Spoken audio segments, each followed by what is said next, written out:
দেখেছেন, ওর বয়সেরই একজনকে পেয়ে সে কত খুশি। কিন্তু বাচ্চা মেয়েটা প্রচুর শান্ত, ও এর মতন এতটা দুষ্টু নয়, ও বেচারা চুপ করে দাঁড়িয়েই আছে। তাই জন্য আমরা তো একবার ভয় পেয়ে যাচ্ছি, বাই চান্স যদি বাচ্চা তো বলা যায় না, যদি ঠেলে দেয় বা হাত ধরে জোরে টেনে দেয়, ওর বাবা মাও কাছে দাঁড়িয়ে আছে, তো ওই জন্য দীপঙ্কর ওকে খালি ধরে ধরে রেখেছে।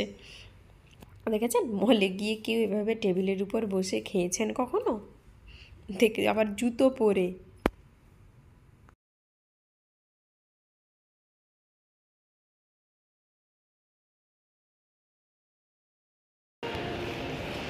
ও দিয়ানকে ক্রমশ জিজ্ঞাসা করে যাচ্ছে what is your name, but ও কিছুতেই ওর নাম বলবে না, ও সমানে ছুটে যাচ্ছে।